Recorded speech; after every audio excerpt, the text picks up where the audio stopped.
All right, guys. So this is for Monday, the 12th.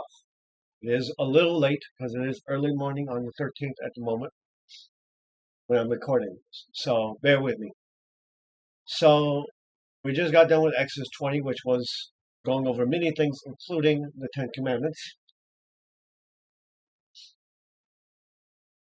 And these are the judgments which you shall set before them. Okay, so who's he talking to? The laws for the servants. If you buy a servant, Hebrew, right? So if you purchase a Hebrew servant, okay. Now it doesn't say what way they're purchased. It just says in some fashion you can have a Hebrew servant who is purchased. 6 years he shall serve, right? So you can keep that servant for 6 years. And in the 7th year he shall go out free and pay nothing. Okay? So in the 7th year he is freed, 6 years he serves. Same as 6 days you work, 7th day you don't. If by himself, so conditional, if by himself he comes in by himself, he shall go out. If owner of a wife, so if he does have a wife, he then shall go out with his wife, with him. So they should go out. You're not to divide them. You're not to go, okay, you're going to go free, but your spouse is going to stay here. No, no, no. If, condition again, his master has given him a wife, and she has borne him sons or daughters, the wife and her children shall be of her master, and he shall go out by himself. Okay, so now it's given different context. Okay, so they're doing conditions here. If he came in as a slave or servant with a wife already, okay, with a wife already, he shall go out with the wife already. But if the master, the owner, was the one to give him the wife and through that the children, then the wife and her children shall be of her master, and he shall go out by himself. But if plainly says the servant, I love my master and my wife and my children, not I will go out free, then shall bring him to his master, to the judges, and he shall bring him to the door, or to the doorpost, and shall pierce his master his ear with a awl. What is an awl? A bowing instrument, and he shall serve him forever. In other words, I don't want to leave my family. I want to be here with my family. I don't want to be separated from my family. So I would rather be a servant in your house to be with my family than to be without my family. And he shall serve, however, how long? Forever. And if sells a man his daughter to be a female slave. So if a man sells his daughter to be a female slave, not she shall go out and do as the male slaves. She shall be set aside, different, right? If she is displeasing in the eyes of her master, who to himself has betrothed her to someone else, right? Then he shall let her be redeemed to be a foreign people. No, he shall have right to sell her. Okay? So this is a bit tricky. Okay? And we will have to break it down slowly when we get to the ending point of this section. With her, since he has dealt deceitfully, and if to his son he has betrothed her according to the custom. So if the slave is betrothed to the son of the master, of the daughters he shall deal with her. If another wife he takes to him, her food, her clothing, and her marriage rights not he shall diminish. And if 3 these not he does for her, then she shall go out free without paying money. So that's that section. So guys, let's just be honest. This is a little bit complicated. So let's break it down piece by piece. Okay. So first of all, it's laws for servants, not laws for masters, not laws for free people. Only for servants. This section only deals with servants. Okay. These are the judgments or rules which you will use for servants. Condition, if. Anytime you see if, it's condition. You can or you cannot. because it's based on whether the situation occurs or not. Okay. If you purchase a servant, if you happen to choose to purchase a Hebrew servant, a Hebrew, has to be a Hebrew, right? 6 years he shall serve. In the 7th year you shall set him free.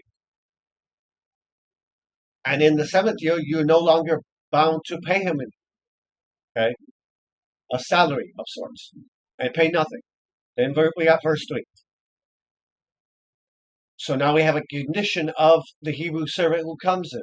Okay, so this is Hebrew servant. Okay, so we have 6 years he serves, 7th year he's free. Now we have a condition on top of that, which is how he comes in. If he comes in by himself, he shall go out by himself. If the owner, he shall go out. Now we have another if owner of a wife, then he shall go out with his wife.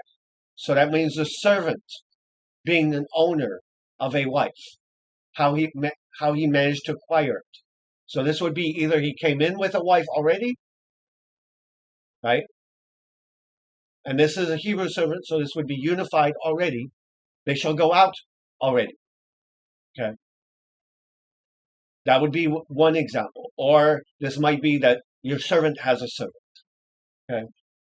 So whatever is underneath you, in other words. So two applications that might be. Now we have the four. Okay. If his master has given, so the master himself has given him a wife, right? And she bores to him sons or daughters. So you have a wife and you have kids, right? The wife and the children shall be of the master. This does not mean that the wife and the children are the wife and children of the master. This is these wife and children are property because they came by the method of the master. So in other words, it's only because of the master's kindness that you have a wife and children. So they're still his property. Okay? And if this servant has acquired a wife and daughter in this way, and children in this way, right? He shall go out by himself if he wants to leave on that 7th year. Okay?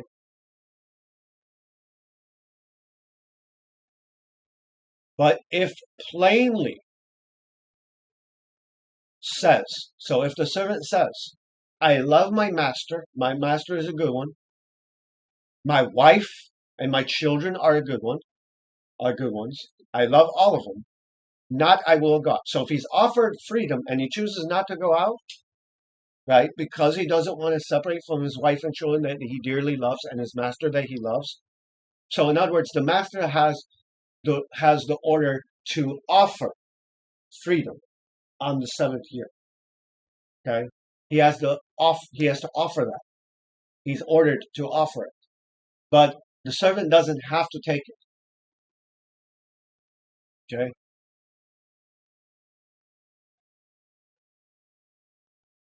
Then shall bring him. So what shall happen? The master shall bring him to the judges. Okay. And he shall bring him to the door or to the door post, to either the door or the door post. So put your ear up to the door or door post, and his ear shall be pierced with some sort of tool. And he shall serve him, that would be the master, forever. Same principle as I said before. I don't want to leave my wife. I don't want to leave my daughters, my sons and daughters. Let me serve you continuously. Thank you for offering my freedom, but I choose to stay. Okay, that's going on.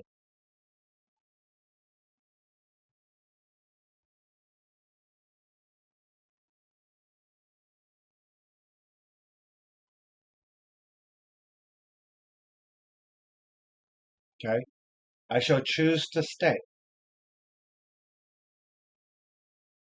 Then we have verse 7.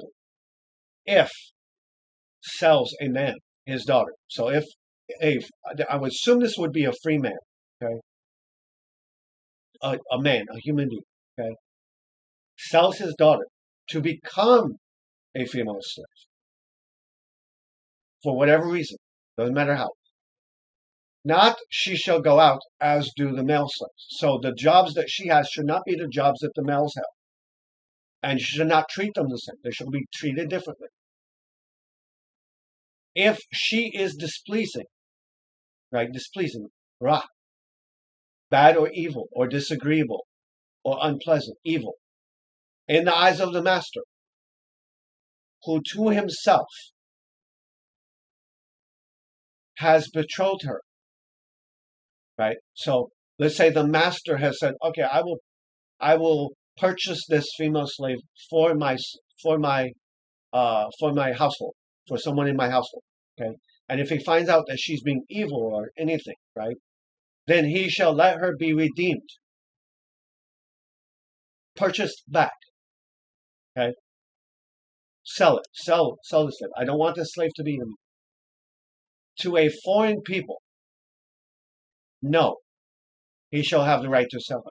Do not sell her to a foreign people, a different people, foreign, not of the people. Okay, not of the Hebrews, in other words. Sell her to the Hebrews, to somebody else. Why? Since he has dealt deceitfully with her. Okay? That would reference the way he has acquired her. Okay? And if to his son he has betrothed her, right? So if he grabbed this woman and say, hey, I want to give this to my son, according to the customs of daughters, he shall deal with her. Okay? Custom of the daughters. A custom or ordinance of the daughters. We don't know what that is yet. If another wife, he takes to him her food, her clothing, and her marriage rights, not he shall diminish. So still treat her with honor. Still treat her lovingly, with respect. Okay? You shall not take away her food, or her clothing, or her marital rights. She still has marital rights. And if these, not he does do for her, then she shall go out free. So if he doesn't do his duty, she shall go out free without paying money. She shall be freed. So conditions. Now, I'm not going to pretend that I've understood the whole completeness of that, right? So I will have to look into this. So let's take a moment and go look at the rules in Exodus 21, okay? Okay, so we're going to go into this because I do want to understand. So here we go. Exodus 21 outlines rules for Hebrew slavery. 6 years and then 7th year free, right? Fair treatment. Special conditions for marriage and freedom. Okay? So let's look at it. Serve 6 years, released on the 7th year without payment. So it's for Hebrew males. Manservant, male servant. If he came in single, he leaves single. If married, his wife leaves with him. Right? Fair. Master provided wife. So if he came in married already, he shall leave with his wife. And so it is what I thought. If the master provided the wife, only the man leaves in the 7th year. The wife and children stay with the master. But he still has the option to not be free. And then perpetual service. A slave who loves his master, his wife, and his children. And this part right here would be in reference to the master provided wife. Right? Because that's the ones where they stay. And chooses to stay must have his ear pierced on the doorpost as a sign of lifelong service. Okay. Then we have rules for Hebrew female slaves, right? Not the same rules. Different rules apply. She isn't freed like female slaves. Okay. She isn't free. If she is displeasing to her owner, who intended her for himself or for her son, he must allow her to be redeemed, bought back, or treat her like a daughter or daughter-in-law. So take care of her, right? Providing food, clothing, and conjugal rights, sexual rights. Notes the Gospel Coalition article, Why Would a Man Sell His Daughter into Slavery, Exodus 21, right? And no foreign selling. He cannot sell her to foreigners if he broke faith with her. That would be breaking faith. If he's unfaithful or anything in that way, that would be the section that was talking about him being deceiving. Okay. So now we have that context. So we'll hold on to that. We'll go back. Okay. Then we have personal injury law.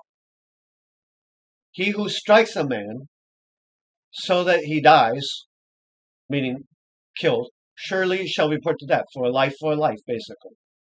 And if, however, not he did lie in wait, meaning if he didn't do it premeditated, but God delivered him into his hands, then I will appoint for you a place where he may flee.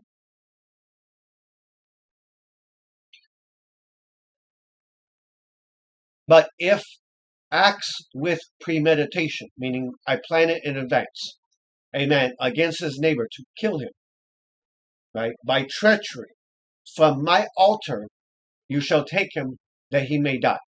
So if it's premeditated, you're guilty, your life ends. If it's not premeditated, if it's accidental, you crash your car, whatever, then I will point a place for him to go. I will kind of let him off the hook. And he strikes his father or his mother.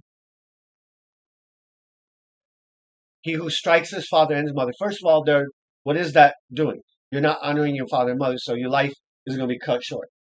Surely shall be put to death, right? Because you're not obeying what the Ten Commandments say. And he who kidnaps a man and sells him,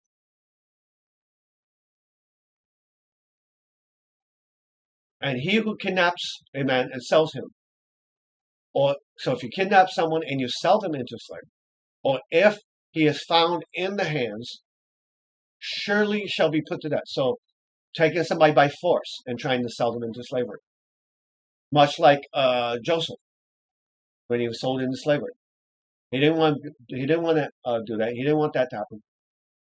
And he who curses his father,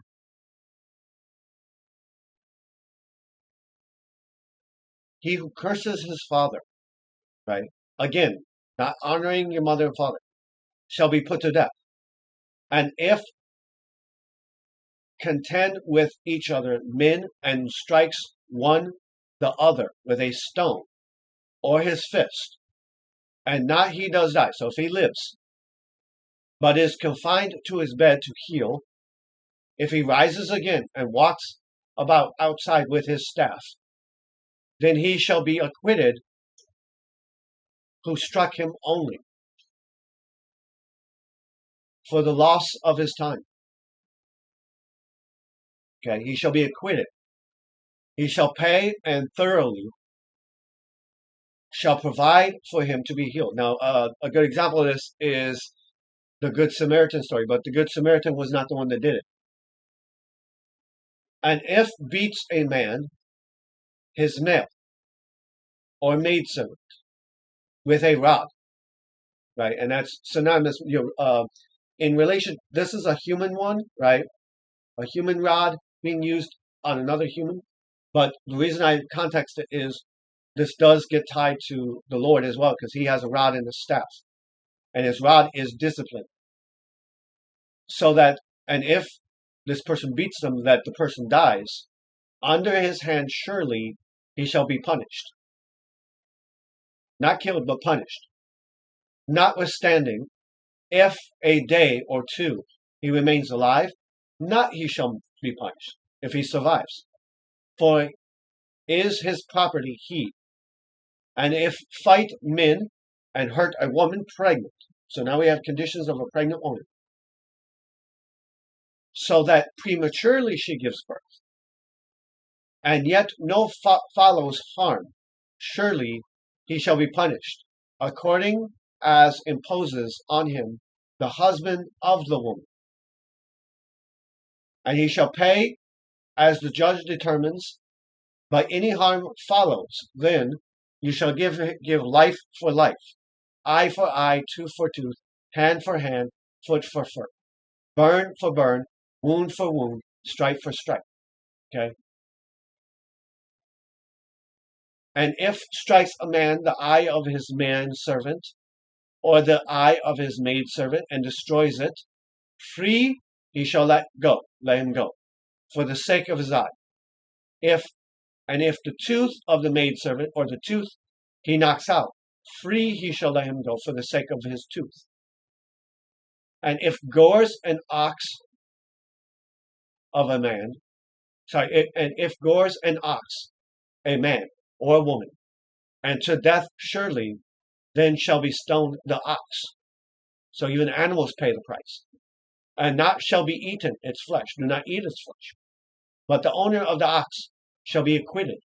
But if the ox tended to thrust with its horn it in times past, and it has made known to its owner, and not he has confined it, so that it has killed a man or a woman, the oxen shall be stoned, and also its owner shall be put to death as well, because you're responsible. You're the one that allowed it to happen.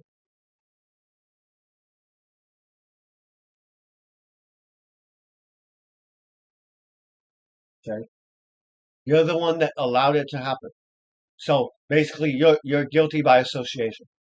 If a sum of money there is imposed on him, then he shall pay to redeem his life all that is imposed on him, whether a son it is gored or a daughter is gored. That would be pierced with the horns. According to this judgment, it shall be done.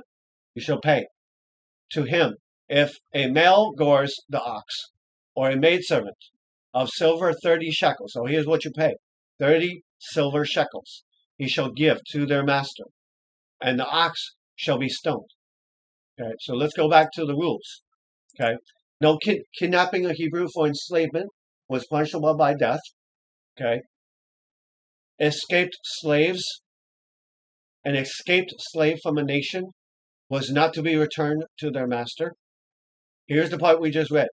If a master permanently injured a slave, the slave was to be set free as compensation, payback. Okay.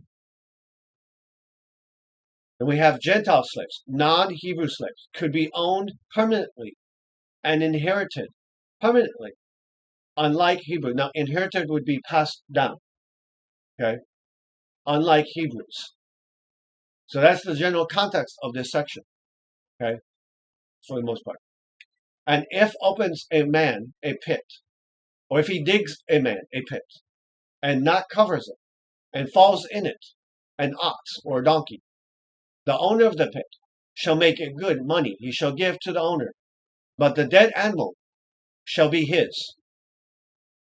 And if hurts an ox of one man, of another, so if I hurt my neighbor's ox, I guess, so that it dies, then they shall sell the ox, live and divide the money from it, and the dead ox they shall divide.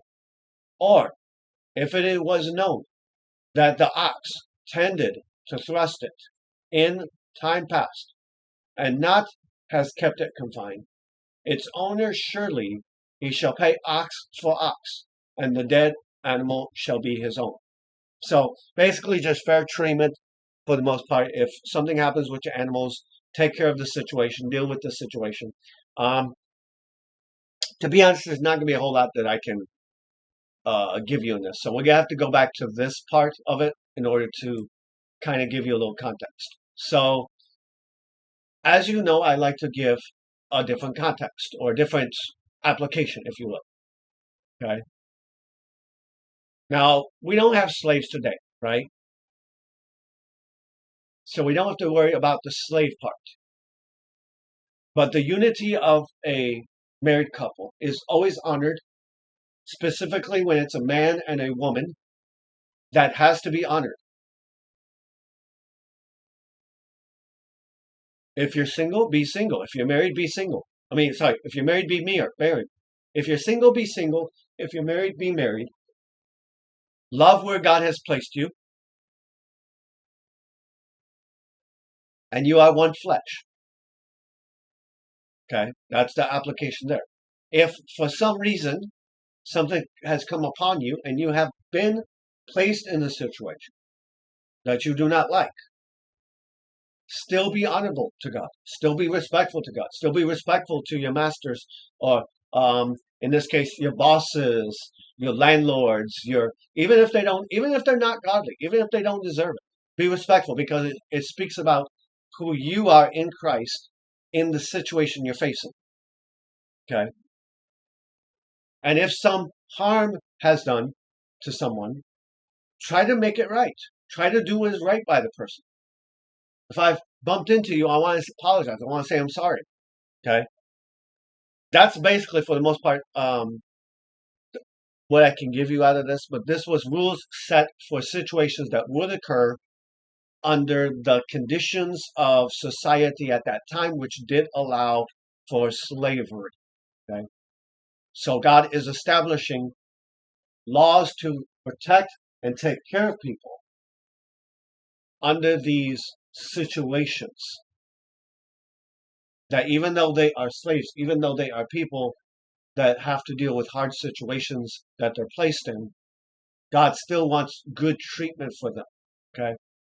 So thank you guys for listening. This will be uploaded before too much longer, within the next hour or two.